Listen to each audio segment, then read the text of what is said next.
I'm Justin. I previously founded 3 companies in the health and wellness space in like the food world. Now I'm working on a company called Truemed, which makes it so that you can spend tax-free money on gym membership, supplements, things like that, what I would call like root cause illness.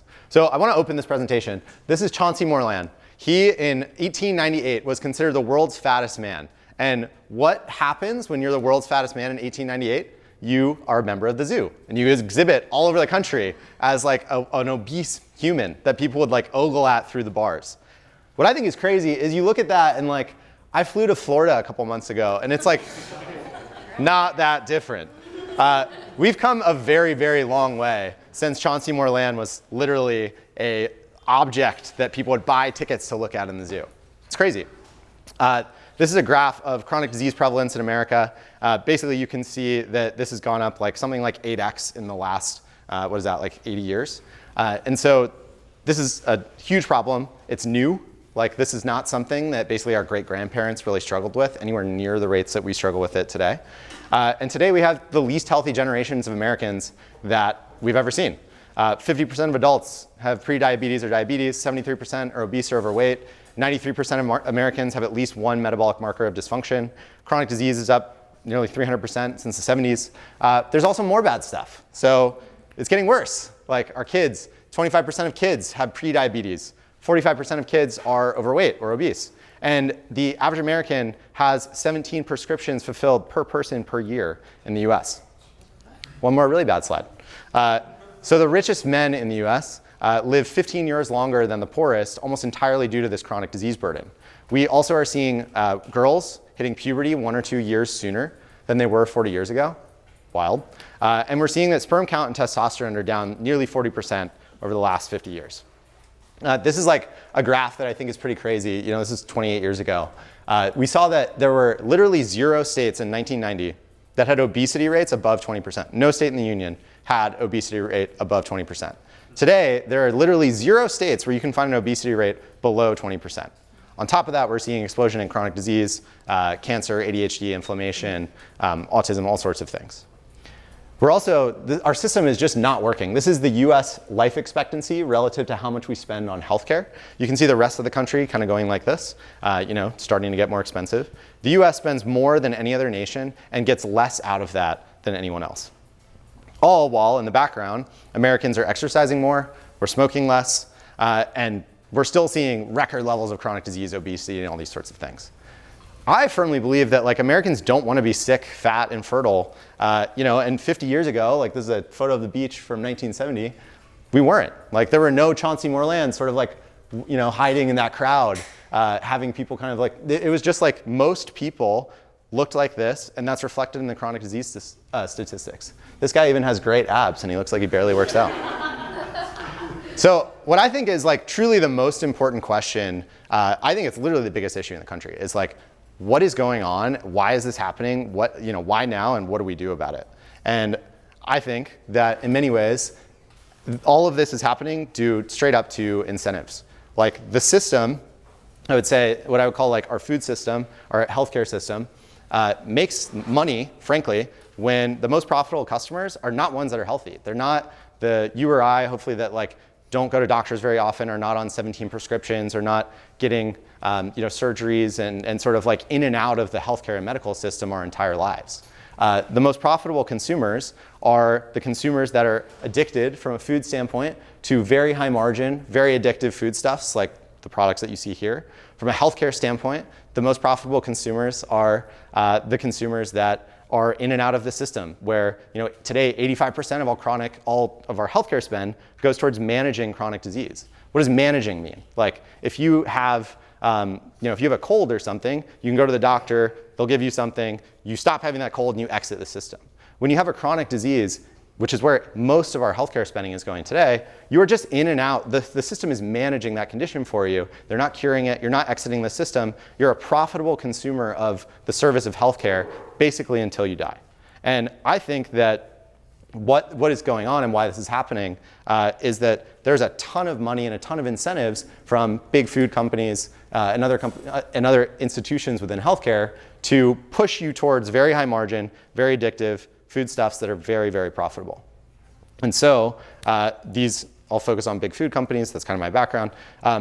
Billions of dollars are spent each year to sort of like cajole, trick, and confuse both the public and policymakers about what's going on. And so what I'm going to talk about is some ways that I believe big food and the like are doing that today. So this is one of those like correlation, not causation. This is also not a very perfect graph.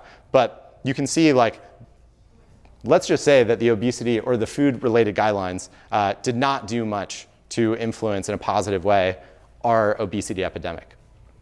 Today, a recent study came out last year that found that 95% of the panel that created the recent USDA guidelines had ties and had directly accepted food from a big food or big pharma company. Big food, what I would call like one of the 12 big food companies that are responsible for almost 85% of Americans' caloric intake, they outspend the NIH 11-to-1 when it comes to nutrition studies. They've funded over 50,000 nutrition studies in the last 2 years. And these nutrition studies are not like, beef is healthy for you, processed food is bad. It's like meant to confuse and make people go like, well, maybe almond milk is better for me than normal milk. Maybe this like highly processed thing is actually not as bad as I thought. They go towards funding things that say soda is not actually as bad for Americans and for children as the average person thinks it is. And because there's hundreds of studies, all of them funded by big food, Coca-Cola and the like, that say maybe soda is not as bad as you think it is, 75% of all of our SNAP dollars, which is basically food stamps, a program meant to assist entirely lower income kids, goes towards ultra-processed foods. Today, if you are on food stamps, you can buy anything that is ultra-processed. You can buy soda, you can buy all these things. You can't buy a hot chicken, it's illegal, and 10% of all of our food stamps funding goes towards big soda companies. So what do I mean when I talk about like what I would call blatant corruption in these fake studies that are being funded by big food? This is a chart that came out from the Tufts Food Compass. It was a 3-year initiative. The NIH funded several $1 million. They basically did research and said like, we're gonna understand what is nutrient dense out of like every possible food. And this is what the result that they came back with. They said that out of every food, they went through over 8,000 different foods. The best foods got a score of 100, and the worst foods got a score of 26. So in this Tufts Food Compass, which again, millions of dollars, and this is really annoying. This is because I'm bad at PowerPoint, but behind the Tufts Food Compass thing, Honey Nut Cheerios is the thing that received a 95. Yeah. And so the result of these millions of dollars on this study was basically a study that said that literally 60 name brand cereals were healthier than ground beef. They found that an egg on its own was less healthy than an egg cooked in vegetable oil, which like, what the fuck? There was also this hilarious thing, which for some reason, I mean, like Lucky Charms 60, ground beef 26, egg fry, like, what are we talking about? And then there was also, for some reason, pita bread literally got a number 1, which everyone's like, why is pita bread like the least healthy thing you could possibly eat? But all of this to say, like, things like this are obviously ridiculous. This is obviously a ridiculous study. It's obviously not anything that we should be calling science. But what this does is, because it's an NIH study, because this guy, Dariush Moghazarian, is the chair of the White House Board of Nutrition. He was the dean of Tufts School of Nutrition. He was the one that got the study funded, promoted its results, all these sorts of things. This study is now making its way into school lunch guidelines and informing what kids can and cannot have in school lunches. This is the reason that a New York Times study reported on a couple years ago that kids that receive school lunches, either because lower income or other reasons, they are like school lunch, and the factor that you are receiving it as a child now puts you at increased risk for childhood obesity. It's basically the same as being like born to an obese mother or someone with like some other chronic condition, just eating the food that you have to eat to survive. It's insane. Also, like other fun facts on schooling, 50% of cafeterias serve fast food, 80% have contracts with soda companies. And have you all heard like this whole pizza is a vegetable thing? It's hilarious. So pizza is a vegetable. So according to Congress, which determines the guidelines for school, pizza is a vegetable. Can anyone guess why pizza is a vegetable? The tomato paste. Does anyone know what a tomato is? It's a fruit. So this is like the most insane thing. So like only through literally millions of dollars of lobbying can you take a fruit and make it count as a vegetable and then serve it to kids? You're just like, this is so insane. Another thing that I'd like to hit on is like Coca-Cola, from 2012 to 2015, they funded and built something they called the Global Energy Balance Network, GEBN. So the Global Energy Balance Network was this group of studies, again, where they spent, I think it was about $120 million funding different studies that said, what you put in your body from a nutrition standpoint doesn't matter. It makes no difference on your health. What does matter is your energy balance. How much are you moving? Are you exercising? Anything like this. And so they funded this to the tune of like north of $100 million to tell schools, to tell policymakers, to tell all of these people that no, kids are not getting fat because they're consuming our addictive sugar water. It's because their energy is out of balance. It's you Americans that are not moving, not us that are feeding you the super addictive stuff. We've just seen this over and over and over again. Interestingly enough, how many of you have seen, what's that like smoking movie? I can't remember. Yeah, Thank You for Smoking. This trick, like you see this in history where there's fake studies done. It makes it less clear what's actually going on. Therefore, regulators don't take action for a long time. Cigarette companies got very, very good at doing this playbook. Cigarette companies also started buying big food companies in the 90s. Kraft is now owned by Philip Morris, and they've started making investments in a bunch of these big food companies. At the same time as you've seen these big food companies get much more addictive and start playing out this tobacco-like playbook. There's another crazy thing. So not only is big food like pulling out a bunch of these big tobacco-style tricks, they also they do more than just push policy, do fake nutrition studies, all these sorts of things. They also benefit from taxpayer subsidies. $204 billion in the last 25 years have gone towards subsidizing corn, soy, and wheat in the US. So we basically, what I think is going on is we subsidize corn, soy, wheat. They're cheap. They end up in everything. All of that food gets us sick. And we basically incentivize Americans to get sick, and then we pay record amounts when they do. I think this is like the most evil, crazy thing that is happening in the US right now, which is we subsidize shitty food. That shitty food makes its way into everything. People get sick, and then the US covers the costs and pays the most out of any developed nation the world has ever seen for the sickest population ever. It's crazy. As more money goes to big food, they spend a lot more money to confuse us, fund more fake nutrition studies, and pretend that this is complicated, that we don't know what's going on. I don't think this is complicated. People will say, and you'll see this a lot more now, that this is genes. If you look, Japanese Americans are far, far, far less sick. This chart basically shows that the US is the fattest country in the world. And if you look at Japanese Americans who live in the US versus Japanese Americans who are genetically identical who live in Japan, that is like a 10x delta from a obesity outcome standpoint. This stuff is not complicated. It's our environment that is poisoning us. I kind of talked about that. The other quick thing that I'll say is some people are like, well, don't health insurers isn't this costing health insurers money? Isn't this bad? The answer, unfortunately, is no. Under Obamacare and ACA, the Affordable Care Act, they capped the amount of money that insurers can make to 15% profit margins. And so what insurers did in response is rather than saying okay, our profit margin is capped, we're going to keep our total spend capped, they're benefiting from more absolute dollars going to healthcare. Healthcare costs go up, insurers sort of pass on those costs in the form of premiums to either the government or us as individuals. This is why the cost of healthcare is going through the roof. And they make more money in an absolute sense, even if it's not, their profit margins aren't going up. So I'm almost done. So here's what do we do about it? I think diet and exercise are kind of the cornerstones, but there's a couple other things that I think you should do.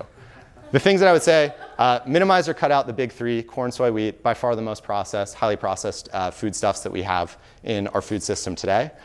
This is a chart of the total American consumption of vegetable oil, something that basically didn't exist in 1949 and that literally was impossible to make before 1900, vegetable oils, seed oils, is now making up almost 20% of the average American's total caloric intake. Soybean oil is in everything. It's in almost every product that people love that has any sort of emulsification or oil. It's in almost every dressing, other things that you'll find at a restaurant. And it makes up a huge percentage of Americans' daily caloric intake. It's very toxic, very bad for you. What are seed oils? They've been linked to heart attacks, weight gain, dementia, Alzheimer's, cancer, inflammation, diabetes, all these sorts of things, all very bad. And they're in everything, in amounts that we've never seen before. So if this is one of my favorite things. If you look, people are like, well, aren't these seed oils natural? Well, one, to get 5 tablespoons of corn oil would require you to eat 98 ears of corn.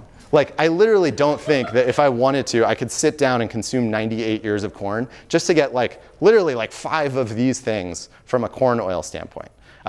It's just like clearly ridiculous. And because the only reason that we are putting in so much energy, so much heat, pressure, chemicals to extract the small amounts of oil that are in these compounds is because they're effectively free, because they're subsidized. The next one, move. I think moving is obviously important, exercise, stretching, things like that. The third tip that I would give is getting sun exposure. I think there's, Owen, you're running a session tomorrow or Friday at the Unconference on circadian rhythm and things like this. I think that getting sun exposure, getting in the sun, having a proper circadian rhythm is like very important and very underrated. I think we're going to understand more about that in the coming decades. Sleep well, and then this is the last thing that Andy is going to be perfectly segued into. Lower your toxin burden.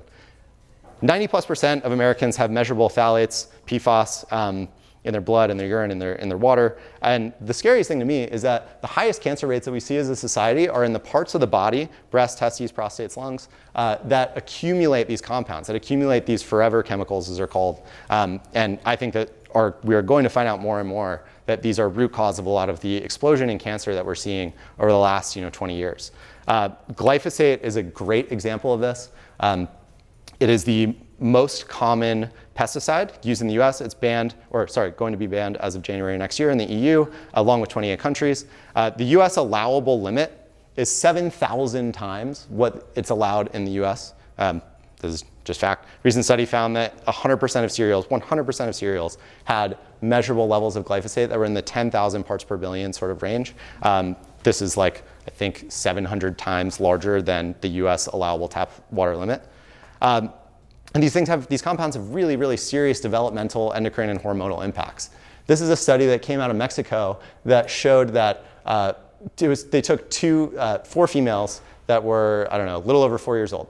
These females grew up in the foothills, basically where there wasn't like pesticide runoff and stuff like that was in their drinking water that they were consuming daily. And they asked them to draw children, basically, like babies or things that look like humans that look like them. You can see like 54, 55-month-old females, not great artists, but like they understand the job.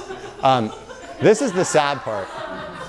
I think this is the sad part is for the same age, for just these 4.5-year-olds that live in the valley, they basically have been consuming these pesticide runoffs for their entire lives, and you can see like how it impacts their brain development. This is like serious stuff. How many of you know Alex Jones? Alex Jones was actually right about his most infamous quote, which was, "They're turning the frogs gay." Who remembers him like yelling this like a couple years ago? Hilarious. This is maybe the only thing Alex Jones has been right about, I don't know. But he was actually right. So the second most common herbicide that's used in the US is called atrazine. What they found with atrazine is that under certain chemical like exposures, they can actually take male frogs and turn 10% of those male frogs into literal females just by exposing them to this herbicide that is the second most common one that's used in the US today. These things, Andy's gonna hit more on this, but we see polyester, which is in probably most of your underwear, associated with lower sperm count. And all of these, I think we are just at the cusp of understanding the really negative impact that all of these toxins have on our endocrine system, hormones, our development, and things like that. So that's my really depressing talk.